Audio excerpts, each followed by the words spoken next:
Hey guys, today I'm working on this 2008 Buick Enclave with a 3.6 liter engine. The customer's complaint was that they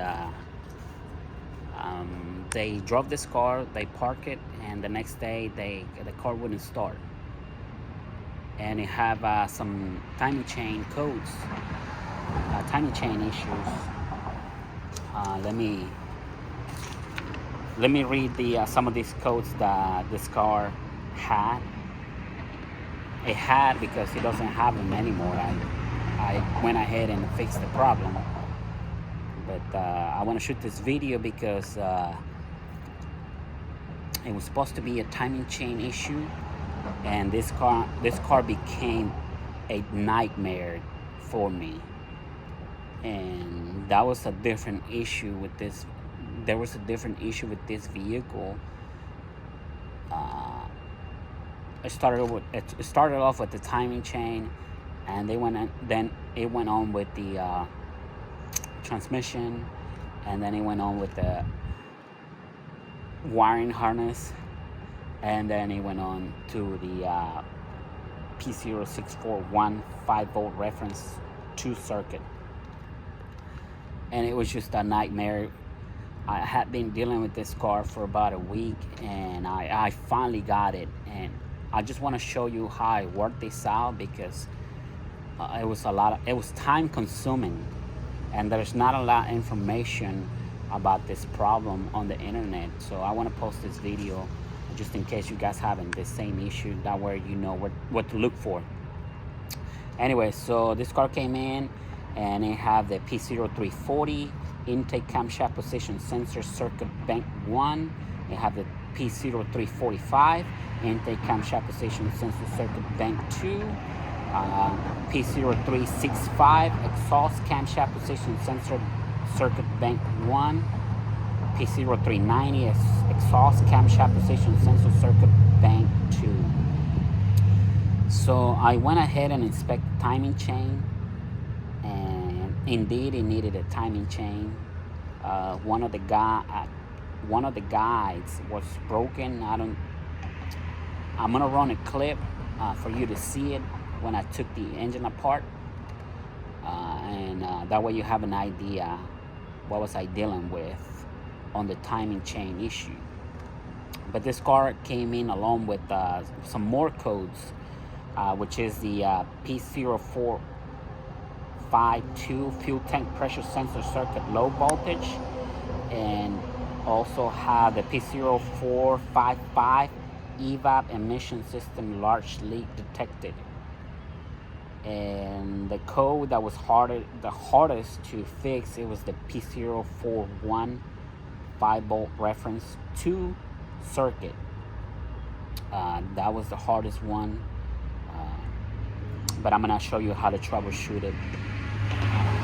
That way if you have this problem, you at least have an idea how to address it.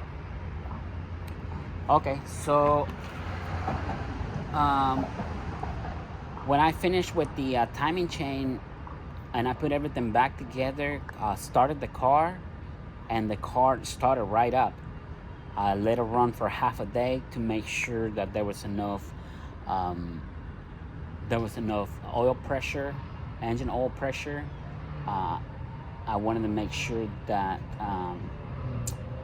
the temperature was normal, and I wanted to make sure that there was no leaks. So after I did that for a whole day, I went ahead and parked the car, and the following morning they came to pick it up. The owner came and picked it up, and the car wouldn't start.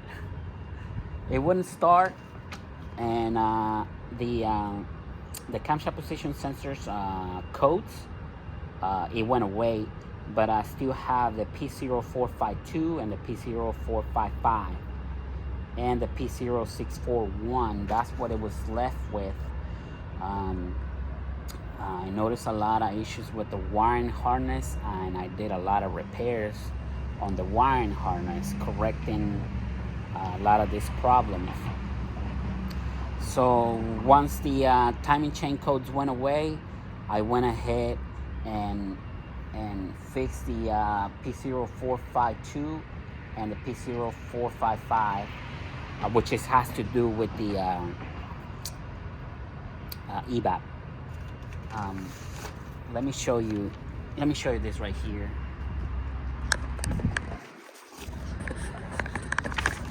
I got all my diagrams right here, and I was dealing with the p0641. There is not a lot of information about this code right here. It just gives you an broad information, and you have to work this down and try to figure this out. I don't think there's a lot of people out there dealing with this problem. This is a unique problem, but like my old data, these are the probable causes right here. It gives you the accelerator pedal sensor, the air conditioning pressure sensor, camshaft position sensor, all four of them, a crankshaft position sensor, the ECM, the fuel tank pressure sensor, the manifold absolute pressure sensor, and the throttle body. All of those are the possible causes. What caught my attention is right here, the fuel tank pressure sensor, and that was my first the first problem that I addressed, because I already have codes for the fuel tank pressure sensor, which is the p0452, and I also have a code for the EVAPs, which is the p0455, which is EVAP emission system largely detected. So in order to replace this fuel tank pressure sensor, unfortunately you have to remove the fuel tank. So I went ahead and did that, which is the most logical issue. And the sensor, I think I paid like 40 or 60 bucks, I don't remember. This is what it looks like. I don't have a part number. No, maybe I do. I think it's right here. Yep. This is the part number. Let me see. AS302. So whenever you go take this out, don't worry about it.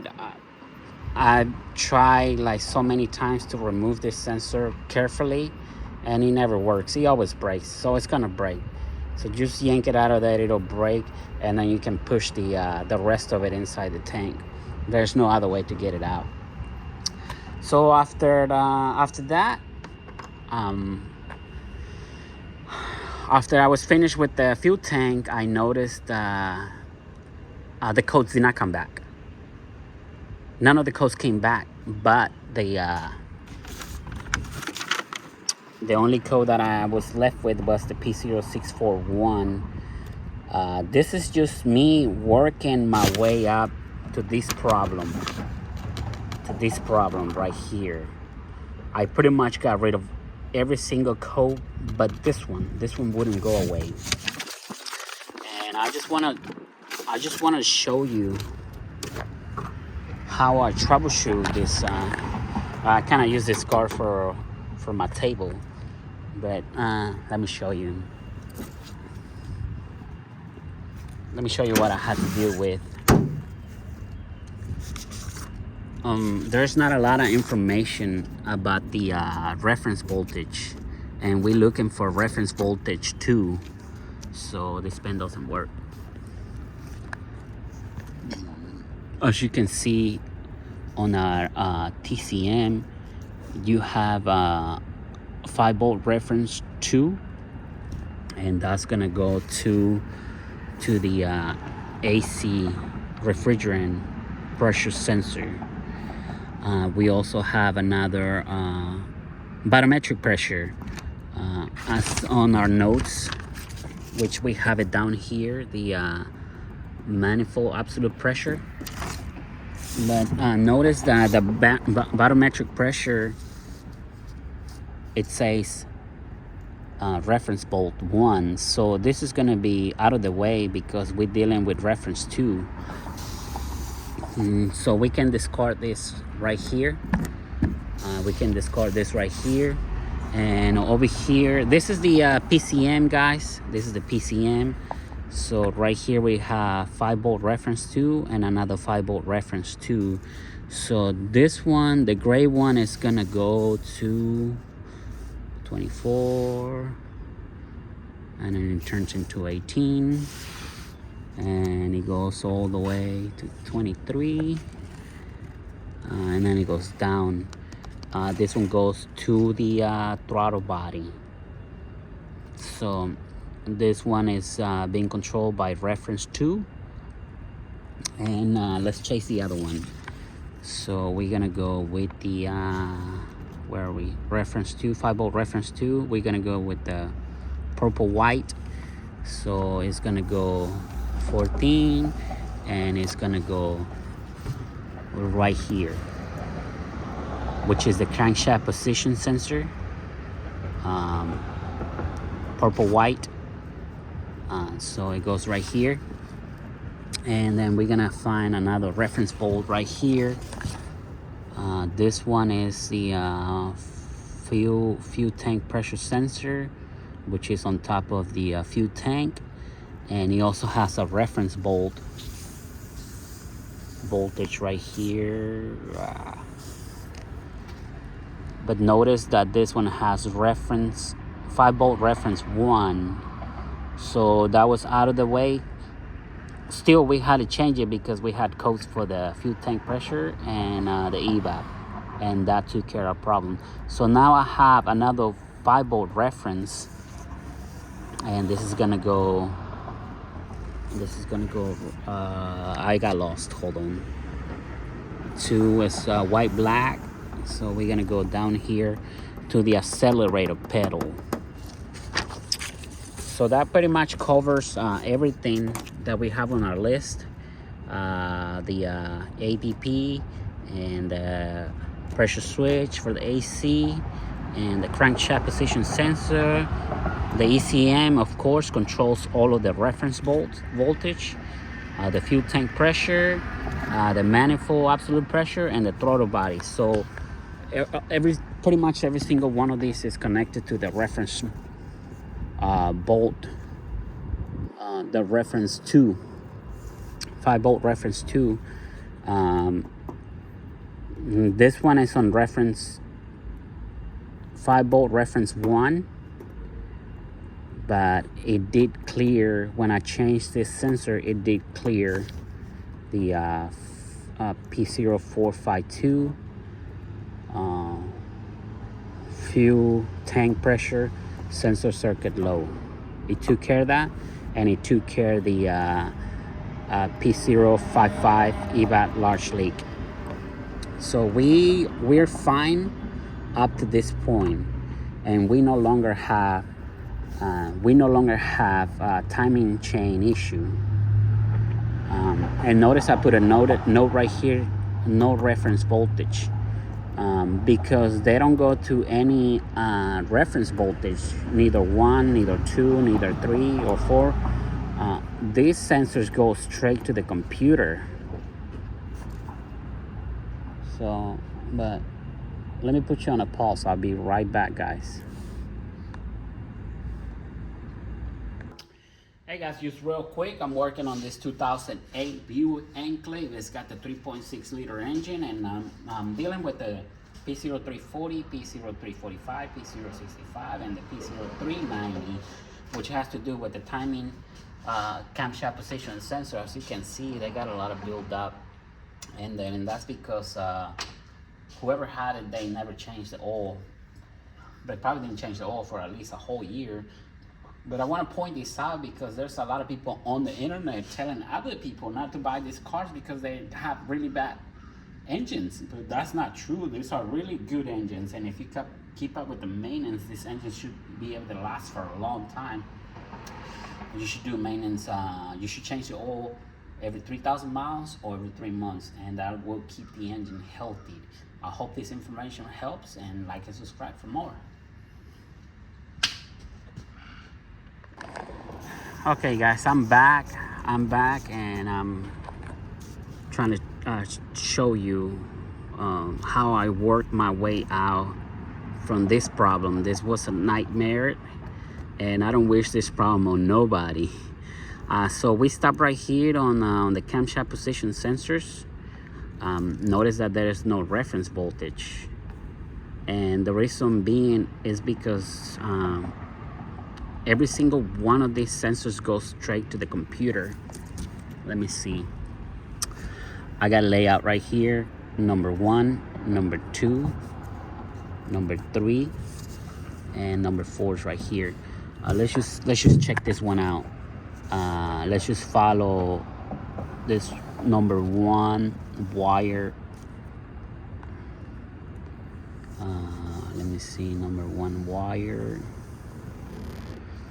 And as you can see, it goes straight to the computer, right? Let's just follow another wire, the orange. We're just gonna follow the orange. Same thing, it goes straight to the computer.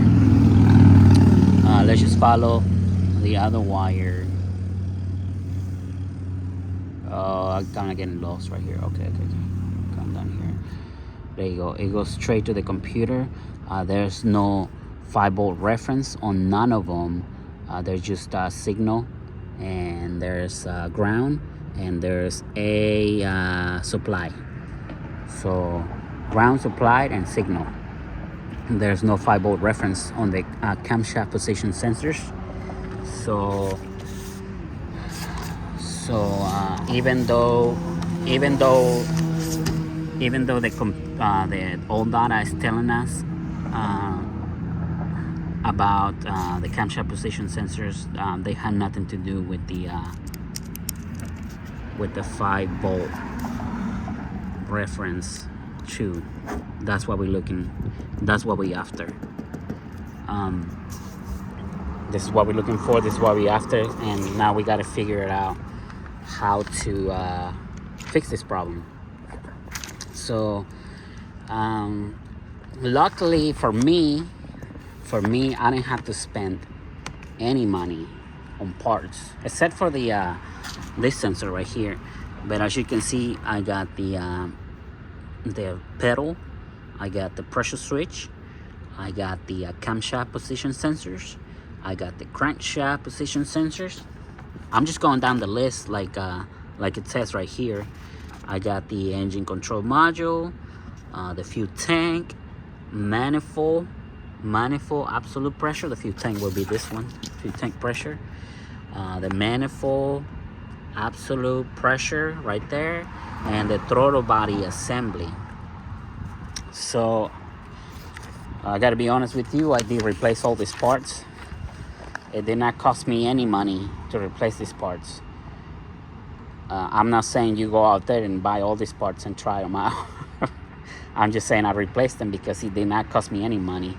I'm working on this other Buick, which has a timing chain issue as well. And unfortunately, the engine has to be removed in order to do the timing chain. So this Buick right here is the same year as this one, same year, same motor, same transmission, same motor mounts, same everything, same intake, same, everything is absolutely the same. And just notice that it's only 07 and 08. It only gonna work. It only going to work on 07 and 08. It's not gonna work on the 09 because the 09 has a different system. And I'm gonna upload some videos that way you know the difference between the 07, 08 and the 09 and up. So this video only applies for the 07, 08. So like I said, there's not a lot of information about this 5-volt reference too. So I just went down the list. I replaced the gas pedal. That did not take care of the problem. I replaced the pressure switch. That did not take care of the problem. I replaced the camshaft position sensors. that did not take care of the problem. Crankshaft position sensor, that did not take care of the problem. This is the key right here, the PCM. This is what I did. I know people are gonna say, well, if you replace the PCM, the car's not gonna start. That is correct. If you replace the PCM, the car will not start. It won't even crank. It's not gonna do anything. It's gonna throw codes for anti-theft or immobilizer or the run VIN. It's not gonna start. But what I did, I just unplugged my PCM right here, and I plugged this PCM because I wanted to run a test. And that test, when I connected my when I plugged in my scanner, let me see, I didn't even have to start the car to run this test. Let me see. But I am connected. Let me see. Let me start from 0. Right now the car starts fine. Starts right up. Like I said, I worked my way up and I eliminated every single problem that this car had. So when I plugged in the PCM from the other Buick, what I did, I ran a quick test. I had it on. It was key on, engine not running. And immediately I had an anti-theft code. And the car wasn't gonna start. So what I did, I just went to my scanner.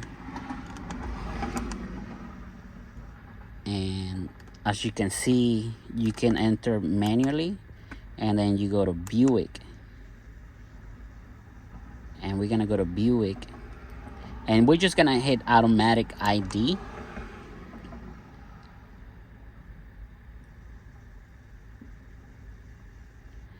And this is the original PCM.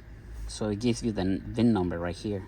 Oh, it gives you the VIN number. Oh. Let me see. Anyway, but when I plugged in the PCM for that, it gave me that VIN number, and it automatically gave me codes for the anti-theft and the immobilizer. But along with that, I got the p0641. So when I got the p0641, I knew right then and then that I didn't have a problem with the PCM, because I know that PCM over there did not have that issue. It never showed any code like that, the p0641. So when I plug it in here, it showed that it had that code as well. So I knew right then and then that it wasn't a PCM issue. It was gonna be more like a sensor issue or a wiring harness issue. As you can see, I repaired everything, and I don't have any more codes. Oh, except the air conditioning pressure sensor circuit low. But this is where we're gonna go next, and I'm gonna show you why I have this code.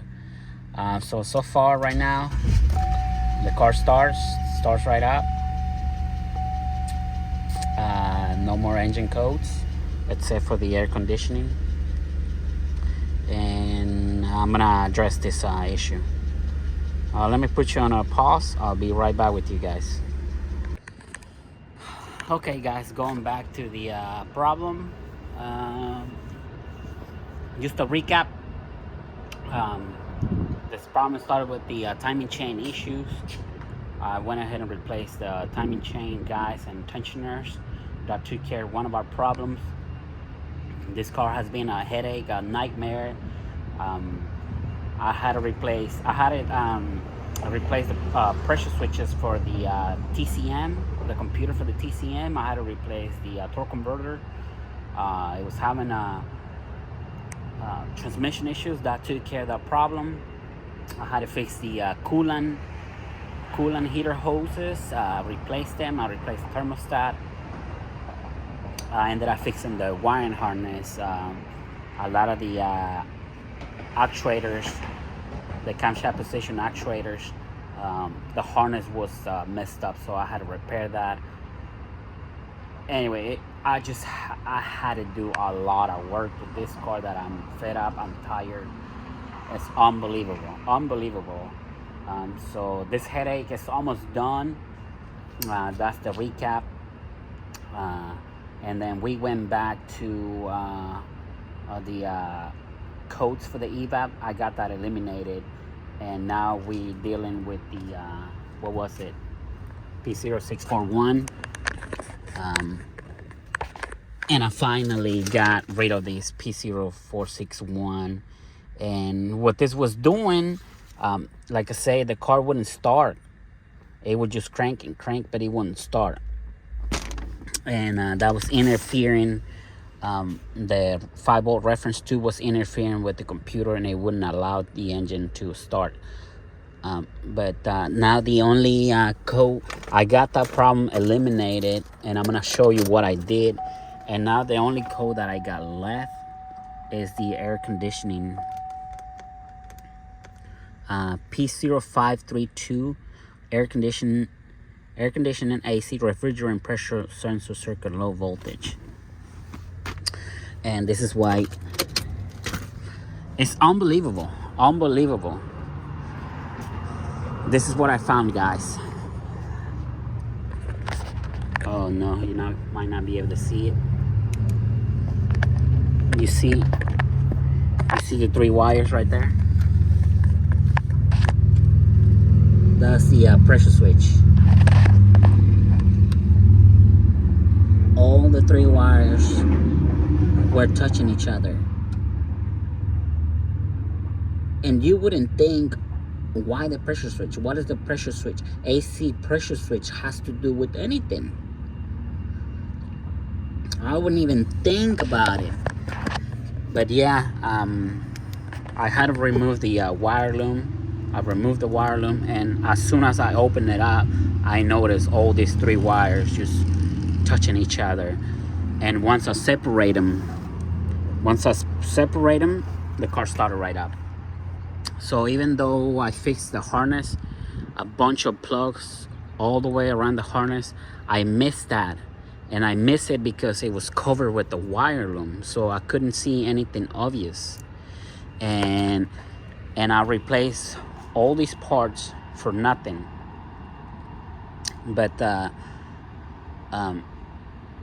just keep in mind that I did not spend any money on none of these parts.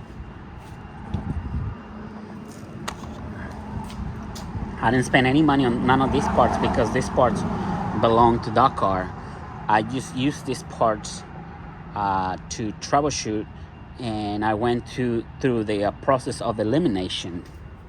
Let me see, where's my sheet? Because these are kind of hard to diagnose. So I went through the process of elimination. I started with the accelerator pedal, the APP. Then the air conditioning, refrigerant. And when I did this, when I wiggle the harness, I noticed that the car started. So I was, oh yeah, it's a bad air conditioning pressure switch. So I replaced it, and then after that it wouldn't start no more. But if I play with the harness, the car will start. So that's how I figured it out.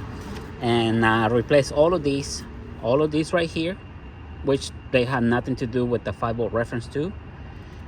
And I replaced all of these right here. Like I said, I replaced them because I didn't have to spend no money. I don't want you to go out there and buy all of these parts and then try them out and then be like, well, none of them work. I went through the process of elimination, and that helped me a lot. It helped me a lot in the way that I was eliminating every single part and find the narrow it down and find the real problem. So here we have it.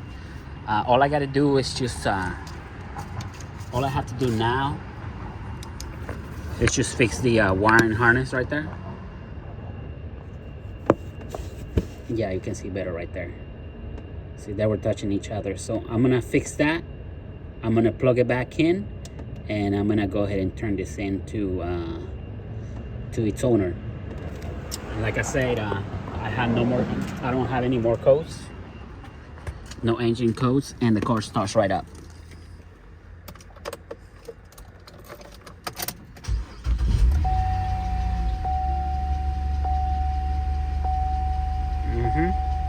No check engine light besides the pressure switch, AC pressure switch.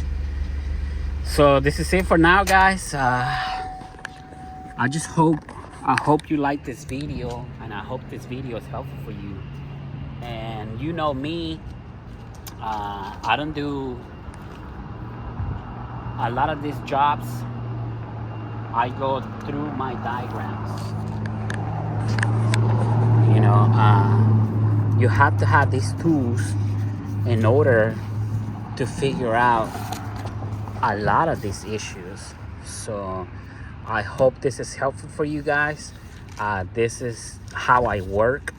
I pull out, every time I have an issue like this, I pull out my diagrams and I follow every single sensor and I check everything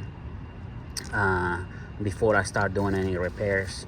This time I just went through the process of elimination, and it didn't really get me nowhere, but at least I knew that the problem wasn't in the computer, and the problem wasn't on none of the sensors, and it narrowed it down to the wiring harness.